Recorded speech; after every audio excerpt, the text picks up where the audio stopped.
नमस्कार दोस्तों, मैं सत्यम तिवारी आपका अपने YouTube चैनल पर आपका हार्दिक स्वागत करता हूं। आशा करता हूं आप लोग अच्छे होंगे और जबरदस्त होंगे और अपने प्रिपरेशन को जबरदस्त तरीके से कर रहे होंगे। तो आज दोस्तों आपके लिए लेकर के आए हैं 12th क्लास का केमिस्ट्री। देखा जाए तो 12th में वो लोग पढ़ते हैं तो उनको दिक्कत होता है किसमें, फिजिक्स में दिक्कत होता है और केमिस्ट्री में दिक्कत होता है सबसे ज्यादा। यानी कि फिजिक्स को समझ लेते हैं लेकिन केमिस्ट्री में दिक्कत बहुत ज्यादा आती है क्योंकि केमिस्ट्री में रिएक्शंस होती हैं जो उनको बहुत ज्यादा परेशान करती है। तो यहाँ पे सबसे पहले हम जानेंगे ऑर्गेनिक कंपाउंड के बारे में कि ऑर्गेनिक कंपाउंड होता क्या है। ऑर्गेनिक कंपाउंड का पहला चैप्टर है हैलोएल्केन। क्या है? हैलोएल्केन। अब हैलोएल्केन क्या होता है? तो हैलोजन के व्युत्पन्न एल्केन के हैलोजन व्युत्पन्न कहलाते हैं, हैलोएल्केन कहलाते हैं। किसके? अब यहाँ पर लिखा है एल्केन, तो एल्केन का मतलब क्या होता है? ये एल्केन का मतलब क्या होता है? आपने पढ़ा होगा हाई स्कूल में और क्लास 12 में पढ़ा होगा कि एल्केन क्या होते हैं, जिनका समान सूत्र CnH2n+2 होता है। अब यहाँ पर C बराबर 1 2 3 4 5 रखने पर C बराबर 1 पर मैथ होता है, C बराबर 2 पर एथ होता है, C बराबर 3 पर प्रोप ब्यूट पेंट और हेक्स हेप्ट ऑक नॉन डेक 1 डेक 2 डेक ट्राइडेक टेट्राडेक पेंटाडेक हेक्साडेक ऐसे होता है आपका यहाँ पे। अब यहाँ पर C बराबर 1 रख देंगे तो C1H2 मल्टीप्लाई 1+2 यानी कि CH4 बन जाएगा, जिसका नाम क्या होगा? मेथेन होगा।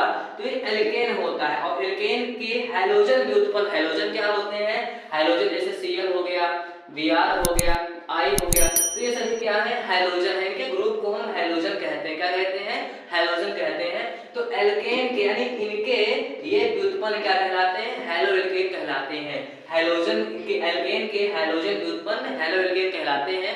अब हैलोएल्केन जो होते हैं वह निम्न प्रकार के होते हैं। निम्न प्रकार के हो सकते हैं जैसे इनको पहले तो हम देखते हैं कि जो Cl ग्रुप जुड़ा हुआ है इसे हम क्रियात्मक समूह कहते हैं। जैसे सपोज दैट आपका जो कार्बन है CH3 है और Br लिखा है, मतलब ये मेथिल ब्रोमाइड लिखा हुआ है या फिर ब्रोमोमेथिल लिखा हुआ है, तो इसमें एक क्रियात्मक समूह होता है। यानी कि इसके साथ में कार्बनिक यौगिक के साथ में जो ग्रुप जुड़ा होता है उसे हम क्रियात्मक समूह कहते हैं। क्या कहते हैं? क्रियात्मक समूह।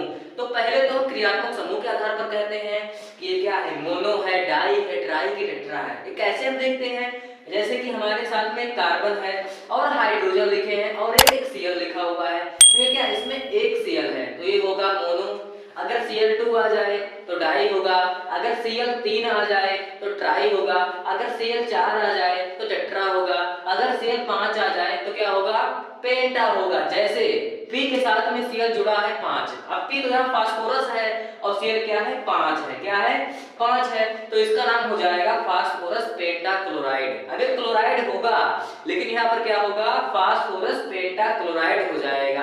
तो आई होप आप जान गए होंगे कि हैलोएल्केन क्या होता है।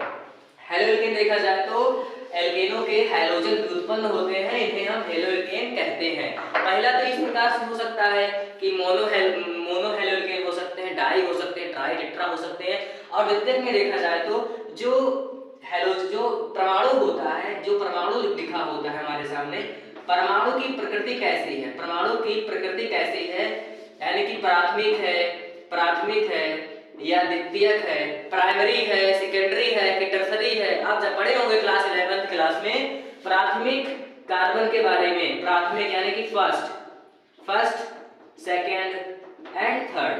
अब यहाँ पे हम देखेंगे परमाणु की प्रकृति के आधार पर देखेंगे बच्चों, तो यहाँ पे देखेंगे हम जो कार्बन के साथ में जो क्रियात्मक समूह जुड़ा हुआ है, जो इस कार्बन के साथ में जो क्रियात्मक समूह जुड़ा हुआ है वह कार्बन कितने परमाणुओं से जुड़ा हुआ है। जैसे कि मान लीजिए यहाँ पे लिखा है CH3Cl लिखा है, राइट? नहीं, CH2Cl होगा, सॉरी, CH2Cl होगा। अब यहाँ पे एक कार्बन देखा जाए तो 2 कार्बनों से जुड़ा हुआ है, 2 कार्बनों से जुड़ा हुआ है। अब ये कार्बन कितने लोगों से जुड़ा हुआ है? 2 लोगों से जुड़ा हुआ है, तो ये क्या हो जाएगा? द्वितीयक हो जाएगा। क्या हो जाएगा? ये द्वितीयक हो जाएगा। अगर यही कार्बन केवल एक कार्बन से जुड़ा होता, यहाँ पर CH3 होता, तो ये प्राथमिक कहलाता। क्या कहलाता? प्राथमिक कहलाता। यानी आप समझ पाए होंगे कि पहले तो हम कहेंगे कि हाँ हैलोजन के क्रियात्मक समूह के आधार पे कि वो मोनो, डाई, ट्राई हो सकते हैं, और सेकंड में हम कहेंगे कि परमाणु की प्रकृति के आधार पर या क्या हो सकते हैं? प्राथमिक हो सकते हैं। मतलब प्राथमिक हैलोएल्केन या फिर द्वितीयक हैलोएल्केन, सेकेंडरी या फिर द्वितीयक हैलोएल्केन। समझ में आया होगा आपको। अब हम जानेंगे बच्चों मोनो में कि मोनो क्या होता है, हैलोजन व्युत्पन्न के बारे में कि मोनो हैलोजन व्युत्पन्न क्या होता है। तो यहाँ पर क्या आया हुआ है, मोनो शब्द आया हुआ है। मोनो का मतलब क्या होता है, एक होता है। क्या होता है, एक होता है। मतलब कि ऐसा एल्किल हैलाइड, ऐसा एल्किल हैलाइड, या फिर हम कह सकते हैं ऐसा हेलो एल्केन, या फिर ऐसा एल्किल हैलाइड। क्या कहेंगे, ऐसा एल्किल हैलाइड, ऐसा एल्किल हैलाइड जो कि कार्बन परमाणु से एक हाइड्रोजन को विस्थापित करके बना हो। जैसे कि आपके पास में CH4 था और CH4 के साथ में यहाँ पर एक हाइड्रोजन विस्थापित निकल गया, यहाँ से तो कितना बचा, CH3 बचा, और आकर के कोई भी जुड़ गया, जैसे कि Cl भी है हैलोजन है, Br भी हैलोजन है और I भी हैलोजन है, तो यहाँ CH जुड़ गया, तो ये क्या कहलाएगा, आपका मोनो हैलोजन व्युत्पन्न में अंतर्गत आएगा। ये क्या कहलाएगा, मेथिल क्लोराइड कहलाएगा। जैसे कि इसकी अभिक्रिया से हम समझेंगे, इसकी अभिक्रिया से जैसे हमारे पास में सपोज दैट मेथेन था, क्या था, मेथेन था। अब यहाँ पर हम आपको बताएंगे कि मोनो हैलोजन व्युत्पन्न कैसे बनाए जाते हैं, कैसे बनाए जाते हैं। तो हमारे पास में कार्बन था, अब बच्चों HNU हम लिखते हैं, HNU प्रकाश को लिखते हैं, प्रकाश को दिखाते हैं HNU से।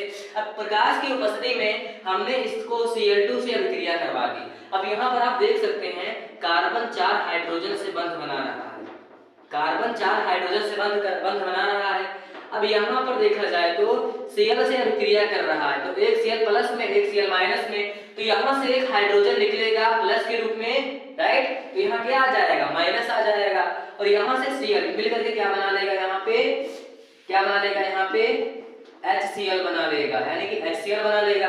अब बचेगा क्या, 3 हाइड्रोजन एक कार्बन, 3 हाइड्रोजन एक कार्बन, और ये क्या बचेगा, एक Cl। अभी यहाँ प्लस है, यहाँ माइनस, इससे जुड़ जाएगा, ठीक। तो अपोजिट चार्ज क्या होते हैं, जुड़ते हैं। जब अपोजिट चार्ज होते हैं वो जुड़ते हैं। आप देख सकते हैं क्या बन गया, CH3Cl बन गया। मतलब कैसा है ये, मोनो हैलोजन व्युत्पन्न है। कैसा है, मोनो हैलोजन। इसकी शॉर्ट भी आप ले सकते हैं। अब आपको कुछ अभिक्रियाएं बताएंगे जिसके माध्यम से आप जान पाएंगे, समझ पाएंगे कि एल्किल हैलाइड कैसे हम बनाते हैं। आइए हम देखते हैं बच्चों। सबसे पहले सपोज दैट हमारे पास में एथिल अल्कोहल है। क्या है बच्चों, एथिल अल्कोहल है। इसका सूत्र क्या होता है, जो हम लोग नहीं लगाते हैं, मतलब हमारे परिवार में, फैमिली में, हमारे गांव में लोग लगाते हैं, तो इसी का सूत्र यही होता है, वही का ये सूत्र है, CH3CH2। जिसे हम कहते हैं बच्चों एथिल अल्कोहल। क्या कहते हैं, एथिल अल्कोहल कहते हैं। अब ये एथिल अल्कोहल है बच्चों। अब इसकी क्रिया आप करवा दीजिए HCl से। किससे, HCl से। तो यहाँ OH है, यहाँ पर H, जहां भी H और OH दिखेगा वहां पे H2O बनेगा। क्या बनेगा, H2O बनेगा। अब जो H2O बन गया तो बचा गया, यहाँ से OH चला गया, यहाँ से H चला गया, तो क्या बचा, CH3CH2 और Cl बचा। उसको यहाँ पर आप लिख देंगे, लीजिए बन गया आपका मोनो हैलोजन व्युत्पन्न। यही है आपका मोनो हैलोजन व्युत्पन्न, और इसे हम कहेंगे एथिल क्लोराइड। यहाँ पर क्या कह रहे थे, एथिल अल्कोहल, मतलब कि इसका नाम एथिल है और इसका नाम क्या है, अल्कोहल, तो इसका नाम एथिल हो जाएगा, इसका नाम क्या है, क्लोराइड, तो इसका नाम क्या हो जाएगा, एथिल क्लोराइड। क्या हो जाएगा बच्चों, एथिल क्लोराइड हो जाएगा, एथिल क्लोराइड हो जाएगा। अब यहाँ पर देखा जाए OH माइनस में होता है, प्लस में होता है, ये H प्लस में होता है, Cl माइनस में होता है, तो प्लस के साथ माइनस, माइनस के साथ प्लस जुड़ गया और ये आपका बन गया। आई होप कि आपको समझ में आया होगा ये रिएक्शंस। एक अभिक्रिया और बताएंगे इसी पर, सेम इसी पर। मान लीजिए R है, हमारे पास में R है, R कोई एल्किल ग्रुप है। R क्या है, कोई एल्किल ग्रुप है, मतलब एल्किल समूह है। अब इसके साथ में OH जुड़ा हुआ है, ROH, राइट। ये कोई एल्किल समूह है। इसके स्थान पर हम ये लिख सकते हैं, आप R को भी लिख सकते हैं। R कोई एल्किल समूह होता है, पढ़े होंगे IUPAC में। अब इसकी भी आप क्रिया करवा दीजिए, किससे बच्चों, क्रिया करवा दीजिए आप HCl से, तो यहाँ भी बन जाएगा RCl और क्या बन जाएगा, H2O बन जाएगा। और इसे हम कहेंगे, इस बार एथिल क्लोराइड नहीं कहेंगे, क्या कहेंगे, एल्किल क्लोराइड। क्या कहेंगे, एल्किल क्लोराइड। अब हम जानेंगे नेक्स्ट पार्ट के बारे में।